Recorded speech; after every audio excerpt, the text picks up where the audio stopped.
What's good, everyone? Matt here from UK Nets Fans, and I'm joined by Cammy Anderson for another episode of BK to UK, the British Brooklyn Nets podcast.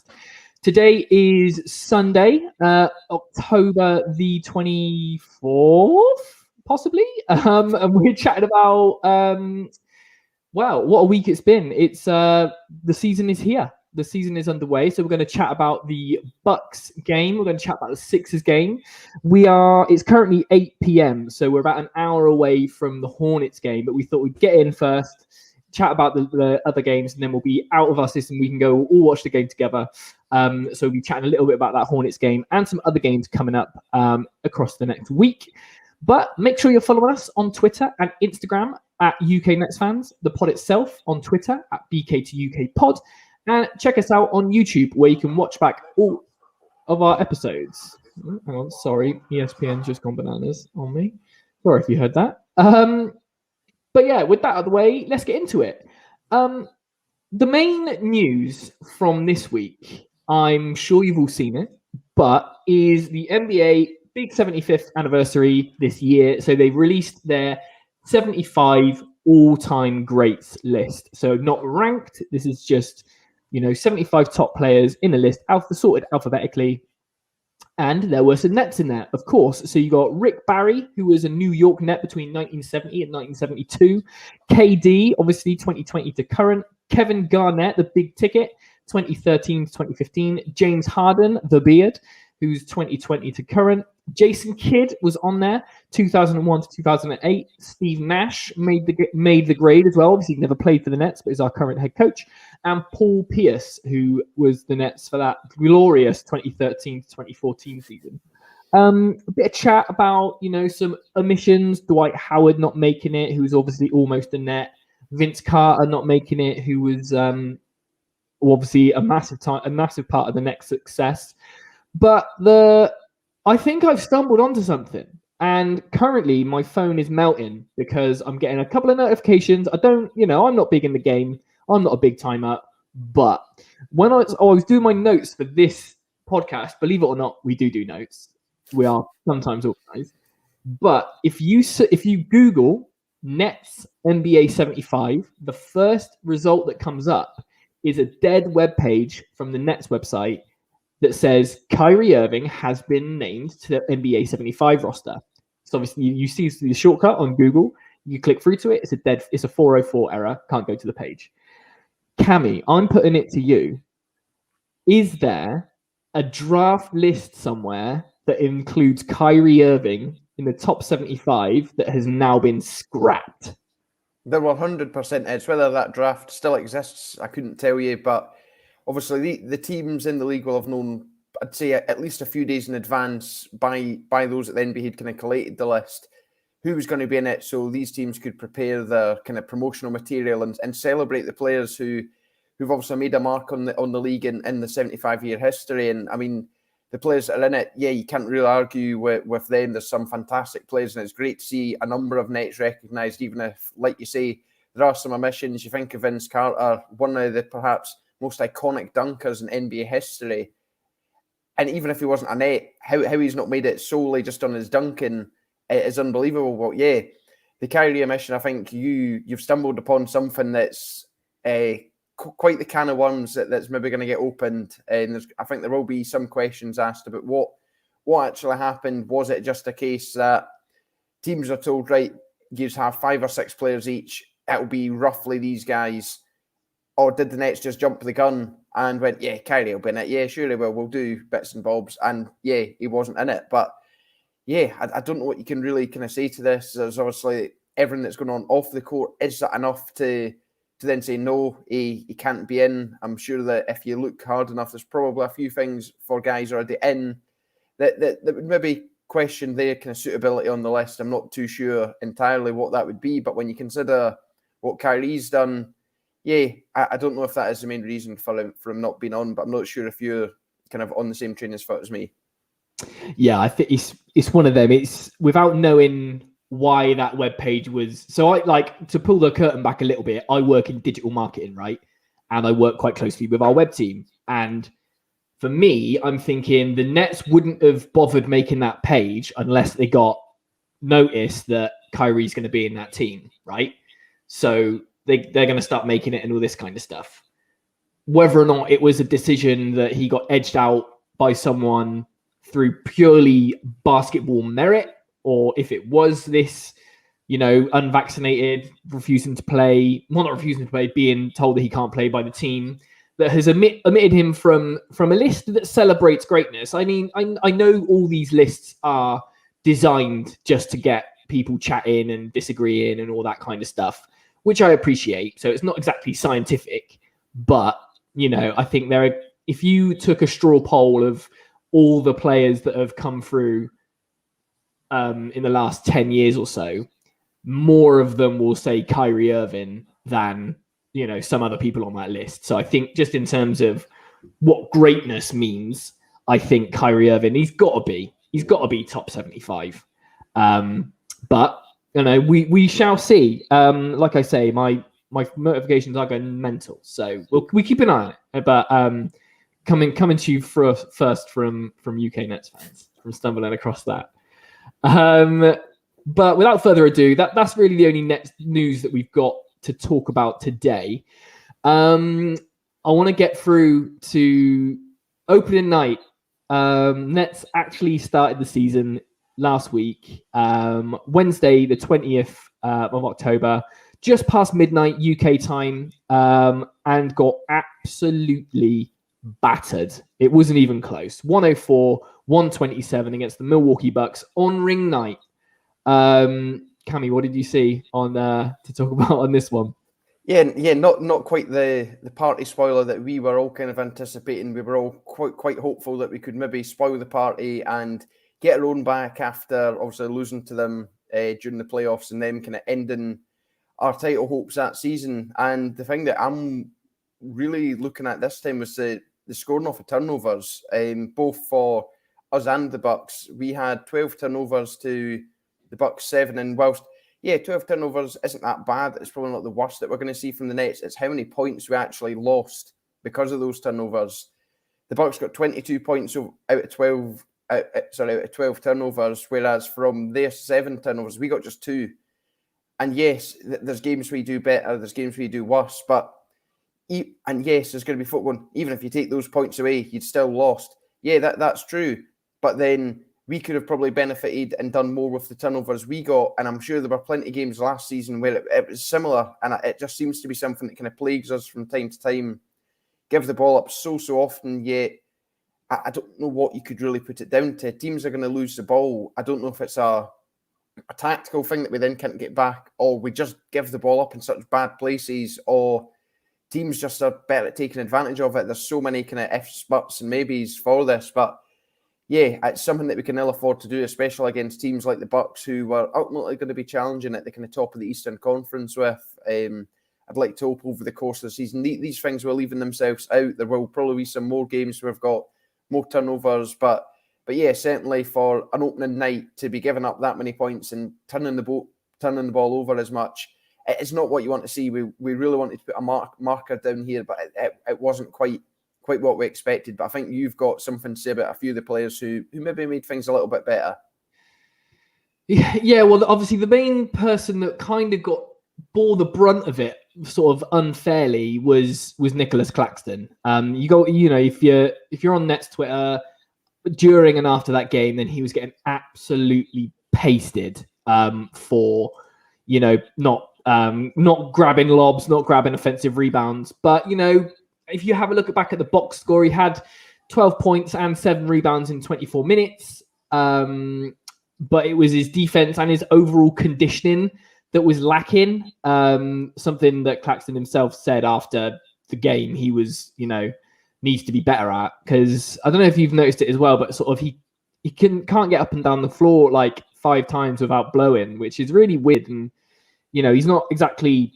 he's tall, but he's not like carrying loads of weight, and he's a young lad. So you'd have thought that his conditioning would be better. But that's something again that he's noted that he's gonna work on.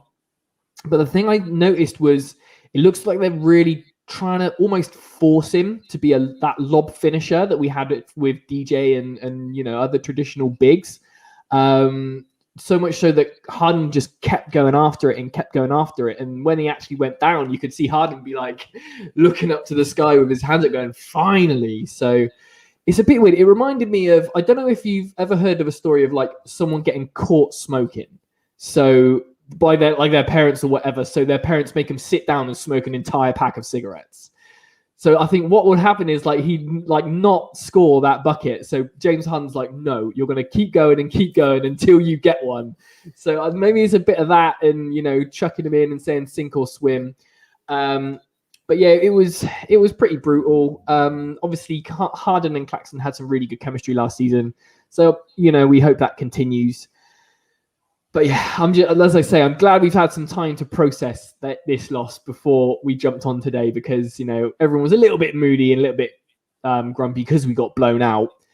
But I said, I hate to say I told you so, but on the last pod, I said it's ring night, and it's Milwaukee's a hard place to go. They're going to be full of confidence. I mean, you had Pat Connaughton, who was looking like prime Joe Harris, splashing threes and not missing. But I saw a really interesting stat that was in the 75-year history of the NBA, the league's defending champions are 59-16 in regular season openers. So it's just one of those things that it's just hard to beat people on banner night. So I think Steve Nash probably used that as a bit of an excuse to tinker with the rotations. And, there was some questionable omissions from that team. Like, why didn't we see Paul Millsap a little bit more? Why didn't we see Bruce Brown at all? Because who had a really good series against Milwaukee? Bruce Brown. So when stuff was going sort of pear-shaped, it would have been nice to throw him on a little bit earlier. But, as we keep saying, it's game 1 of 82. So it's got a long old road. We're a new team just gelling together. So we're trying things out. We obviously love Nick Claxton. Nets drafted him. He's absolute elite when it comes to sort of being a switchy defender. So he's probably being asked to do a lot more than that. So hopefully that's just going to come in time. And yeah, being thrown to, Giannis and Brook Lopez and the Bucks, and then to the Sixers, which we'll get onto, but two of the bigger teams in the NBA, it's not easy. So initially annoyed with Clax, but I think on balance, it's one game at the beginning of the season against a very good team. So what can you do? But one person I did want to flag as something nice, something that Nets fans can smile about. Patty Mills, what a player! 21 points in 29 minutes off the bench for the Aussie on his debut. 7 of 11 from the field, a perfect 7 from 7 from 3, which is absolute madness. I honestly think that Patty's going to be a real fan favorite of this team, much to a friend of the pod, Jack Manuel's delight, obviously a fellow Down Underman. But, he's a great shooter, as we saw, as well as a good passer. His quickness is absolutely... I didn't realize how quick he was, but he's absolutely rapid, and he doesn't stop moving, which is really, really good. And yeah, a bright spot in an otherwise dismal performance from the Nets, unfortunately. So moving on to the second game of the opening week, and we will go to Saturday again just after midnight. Game 2 against the Sixers. Next coming out victorious 114-109, and there was one man who doesn't need to ramp up to any kind of mid-season form, Cammy, and that's our man KD. Yeah, so our first triple-double of the season for the man that they call the Slim Reaper. And yeah, this man never fails to, well, I'm saying never fails to disappoint, that maybe the size of his shoes. But yeah, aside from that, this is a man who does not need to prove anything to anyone. And when you're dropping 29 points, 15 assists and 15 rebounds and 12 assists, even still, if that was the other way around, like I'd initially said, that would have still been mightily impressive. But yeah, this is the kind of performance that we've almost come to expect from KD. Maybe not as many rebounds and assists, but certainly points-wise. And yes, his three-point shooting was rather poor. He was 1 of 6 from deep. But KD, like, what can you say? Last season, when he played about 5 or 6 games, when he'd already ran out of superlatives to describe how good he is. And yeah, like you say, he doesn't really need to ramp up. He just seems to always be able to do it. And yeah, a fantastic game to obviously do it in, given the kind of struggles. Something I'd noted was we didn't actually take the lead in the game until 48 seconds to go. So to have someone, KD, basically keeping us almost intact for a while, we were 14 behind, and it was, I think in years gone by, it would have just been, right, that's it, time for bed, no point now. We joked so many times in the Discord last season when we fell behind, right, it's bedtime, and then it would seem to work for the Nets, and we'd come back. But it was just one of those, when you trail the whole game, you're like, well, it's just going to be like that. But we kept going, and that's a credit to the team. Kind of that Brooklyn grit that we perhaps lacked at times throughout the season, but something that I think we all want to see from this team. And yeah, fantastic to bounce back from that loss to the Bucks to then beat the Sixers, who again are probably going to be a team that will be challenging for the top of the Eastern Conference with Ben Simmons or not. That's it. It's one of those. Obviously, Joel Embiid played his whole, I don't think I'll play. Oh, go on then, I'll play. Then they lose, and then he goes, I shouldn't have played. So he always likes to cover himself like that. But yeah, the Sixers obviously finished first in the East last season. So they're a serious team. But I wanted to focus on one guy who I don't think, personally speaking, I don't think I got excited enough about when he returned, was LaMarcus Aldridge. 23 points in 23 minutes off the bench for the big man. 10 of 12 from the field, perfect from the free throw line. Like you say, you didn't take the lead until 48 seconds to go, and that was on a LaMarcus Aldridge dunk through contact, and took the foul, and he, perfect from the line to get us that first lead. And that was almost felt like all she wrote, but absolutely took over in the fourth quarter, and that was a really, really important run that the Nets sort of went on that won us the game ultimately. And he had 13 of his 23 points in that fourth quarter. I remember that it was something like 5 minutes to go, and it was either Maxey or Thibault had like an alley-oop dunk, and like Sixers fans just went crazy, and I was like, oh, come on, this is rough. They've got all the momentum, everything. It was looking really, really bad for the Nets, and then they just didn't score again for like almost 5 minutes. So that was a really good run. As you said with KD, it's just like, as long as you can stay in the game, and you're almost like, right, we really need to get a make now, just give it to KD. And as long as he's in, somewhere near in the same postcode as the bucket, he's going to be able to put up a shot, and it's going to be good. So, but yeah, LaMarcus Aldridge is really cool. Just the efficiency I saw from him was really, really great. Like that mid-range game, just obviously it's a dying art form in the current NBA, but LMA's really got it locked down, and that's his bread and butter.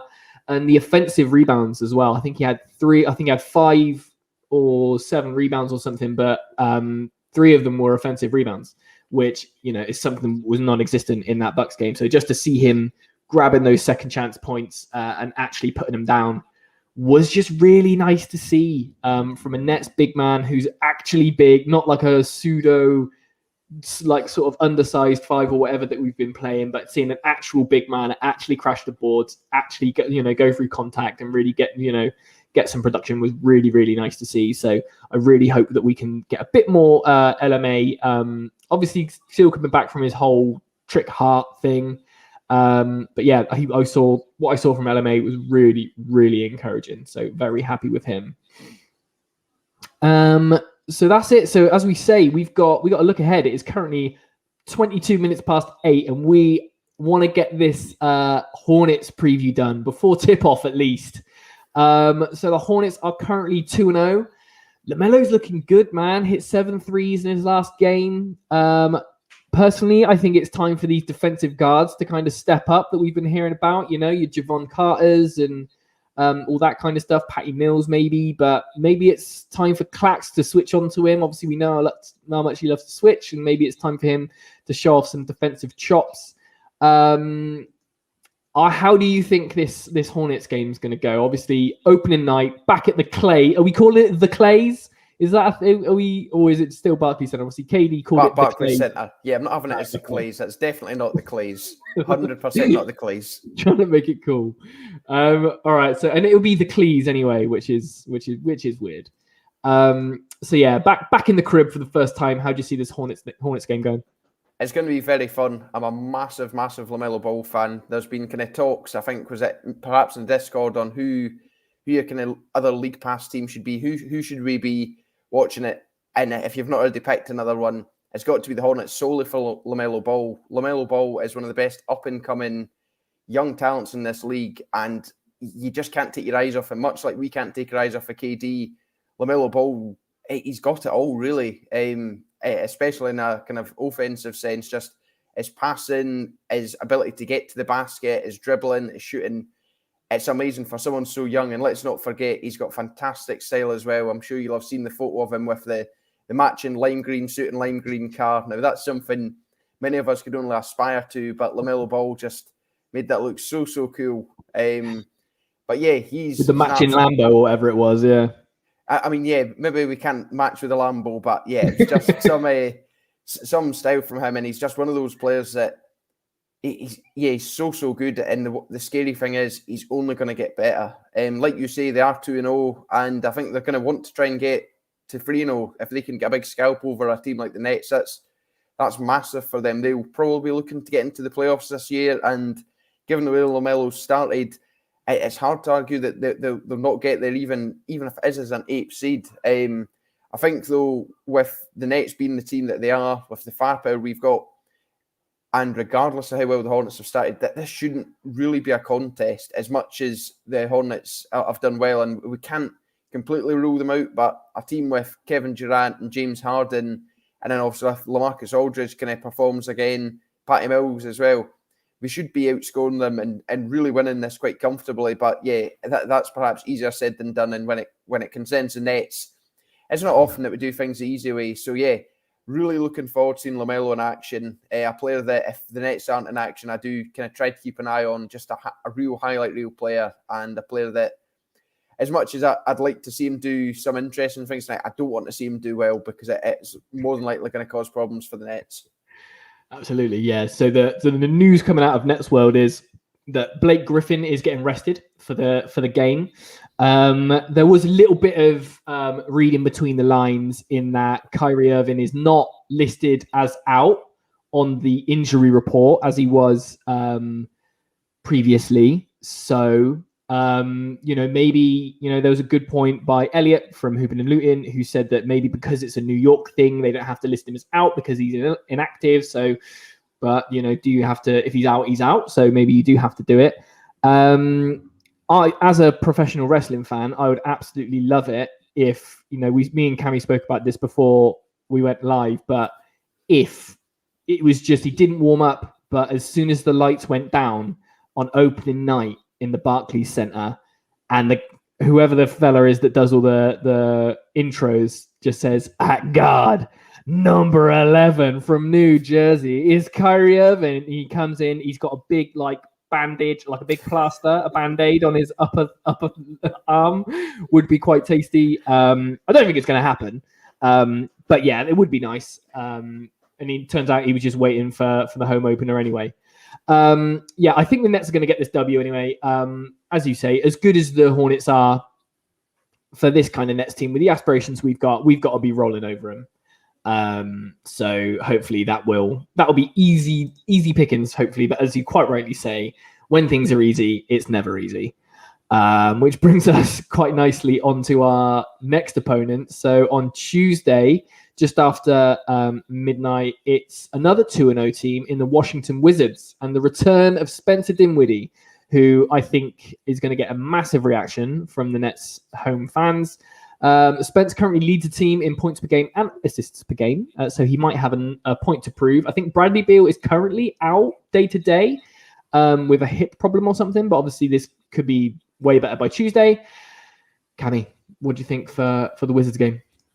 I'm excited to see Spence also return. I think, like you say, he is going to have a point to prove. Yes, we could have offered him a contract, but he opted to go elsewhere, and it was kind of the worst kept secret that he was going to leave. And fair play to Spence, he's done really well in Washington so far. Like you say, leading the team in points and assists. I think he's about 24 points a game at the moment. So with a bit of luck, he maybe goes easy on his old pals, and and doesn't do too much damage. But it is good to see he was obviously wanting that kind of starting point guard position at a team, and he's getting that at the Wizards. So you can't really argue with him for that. And it'll also be great to see a player who played a big part in the Nets kind of getting to where we are now. Also, it would be nice to have had him last season. Any team would like a Spencer Dinwiddie, and the fact we had him as a sixth man for a large chunk of his tenure at the team is mental. But yeah, like you say, I think Beal with his injury, if he's back, certainly makes things a lot more difficult. But if he's not there, it's not going to make the game much easier either. Because like we say, Spencer Dinwiddie's in. They've got one or two other boys who I think could cause us some issues. They're not 2-0 for nothing. They've won games already and got a better record than us. Yes, it's still early, and we're going to see that probably for the next 2 or 3 weeks until things have kind of evened out and rotations are a bit more set, and the maybe beginner's luck wears off for some teams who probably aren't going to get too far. But it's going to be another tough one. I think at the start of the season, there's going to be a lot of teams out to prove a point, especially against us. And it's just one of those things where we've got to manage it. We've got to make sure our game management's on point, the rotations are on point, and just not making mistakes. If we can get off to a good start, then yeah, you can't really complain with that. So fingers crossed we managed to get the dub over the Wizards. Yeah, nice. I pretty much echo exactly what you say. It's just so early to even call it, but we should be beating this team. Whether we beat them on the 4th game of the season remains to be seen, but I'm confident. Yeah, I see that Montrezl Harrell's having a good, an efficient sort of start to the season. I think he leads their team with field goal percentage. So that's a consideration with how we've been sort of protecting the paint over the last couple of games. But we shall see. Then it gets a little bit tastier as we go on to Thursday. So again, 12:30 a.m. British time. We welcome the Miami Heat, and Kevin Durant's best mate, PJ Tucker, is obviously a part of the Heat now. So that's going to be interesting to see. They started 1-for-1 like the Nets. They started off absolutely battering the Bucks, which was annoying to see after we got absolutely battered. But then they lost to the Pacers last time out. So still, again, finding our feet, perhaps. Tyler Hero has had a couple of good nights off the bench. So that's one I flagged could cause us some trouble. What do you think? Yeah, I'm the same as you. I think if we're to lose a game this week, obviously I hope we win all, but this could well be the game. Like you say, they absolutely demolished the Bucks, and it wasn't just kind of like a little demolition. They battered them, and Tyler Hero is kind of starting to live up to that potential he showed coming out of college and coming into the league.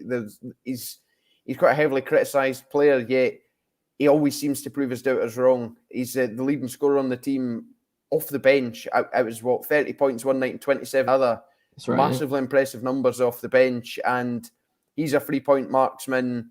So you've got him to worry about. You've then got Kyle Lowry to worry. You've got Jimmy Butler to worry about, and Bam Adebayo, a guy that we've struggled with on numerous occasions. So yeah, it's going to be a very, very tricky one. If I recall correctly, they did lose to the Pacers in the next one, like you say. So yeah, I don't. It's still too early to really gauge, but I think this one has the potential to be an absolute cracking game this early on, just based on how they've started and then us as well. And I think they could be a kind of team that we might end up facing on our journey to hopefully a championship in the early rounds of the playoffs. So it'll be good to give ourselves a kind of an initial test, and the fact that we're playing the kind of harder, if you like, teams very early on in our conference could bode well for us. Lets us kind of see what they're doing. Maybe we will not play all our cards, but they want to beat us and maybe play all their cards, and that makes things easier for us going forward. But ultimately, we've got to wait and see. There's still a good few days away until Thursday, and a lot can change between now and then. Absolutely. And then the last one of the week, so Saturday, Saturday the 30th, 12:30 a.m. against the Pacers. I think Karis LeVert is still out. Obviously, ex-Net fan favorite. They're currently 1-2. So they've obviously had a little bit of trouble. I'm not going to lie. Like the rest of the universe, I haven't watched any Pacers games. I'm not really sure how they're getting on. But I'm gonna be quite simple and say this should just be another one we win, hopefully. And we'll get onto it officially in the next section. But I think this is going to be a week of dubs. So I think we're going to take it against the Pacers as well. Yeah, I think that's probably fair. I think I dread Callis's injuries kind of day to day. I think they said he's hopeful that he could return for either the next game or the game after. So I think that's either our game or the game just before. So it'd also be fantastic for him to make a return to the Barclays as well. It'll be quite the emotional week at the Barclays with a lot of former beloved Nets kind of returning. Obviously, I hope he doesn't do well and come back to haunt us. Domantas Sabonis, he started the season really strongly, even if the Pacers haven't done too well in terms of getting wins on the board.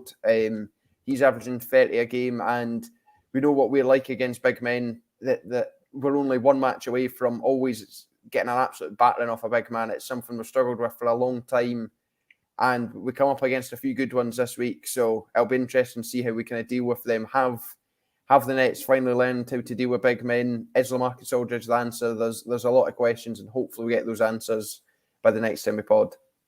Fingers crossed. I've just on touching on that, I think Paul Millsap has been incredible as well. He's got really quite unorthodox sort of defense as a big man. So he's not like a big beast who's going to get high and sort of meet you at the rim. His hands are so quick, so you'll be kind of trying to sort of edging close to back him up and that kind of stuff, but he'll just get around you and sort of slap the ball away. So that's something maybe that he was going to be the first big defender on a big guy going into the season. Then you've got people like KD that can roll and help. So there's something that I've spotted that I thought would be really, really cool. But yeah, I think I alluded to it, but it's time for the BK2 UK Pick'em.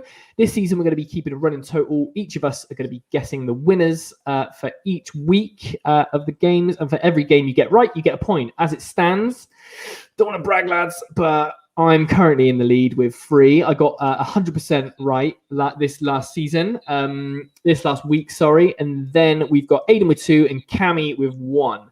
I'm going to say that we're going to get 4 dubs this week. So we're going to win every game. So that's going to win against the Hornets, win against the Wizards, win against the Heat, win against the Pacers. We've been in touch with Aiden via video link, who's currently just being an absolute lad somewhere, seeing some mates and on sesh. So he has said that we're going to win all the games apart from this Heat game. So 3 wins and a loss. Cammy, what are you saying? I'm saying the same as Aiden. Like I said, kind of when we were looking ahead to the games, I think the Heat one is perhaps one that will pose us the biggest problems, and is the game that I think of any we should be concerned about. I think the others we should really be looking to get some routine wins. So yeah, I'll go wins over everyone but the Heat. Nice. Okay, cool. We'll lock that in then, and we'll see how we go. But that's about it. That's all we've got time for today. Thanks to Cammy, as ever, for coming along and joining, and thanks to you guys for listening and watching along with us. If you like what we do, the best way that you can help us is to rate and review the podcast, subscribe to us on YouTube, share this episode on social. Any help we can get to grow our audience would be very, very much appreciated. You can support us as well by treating yourself to some merch, and you'll find a link to our store in our Twitter bio at UK Nets Fans. And that's it. We'll see you next week for another episode. Take it easy.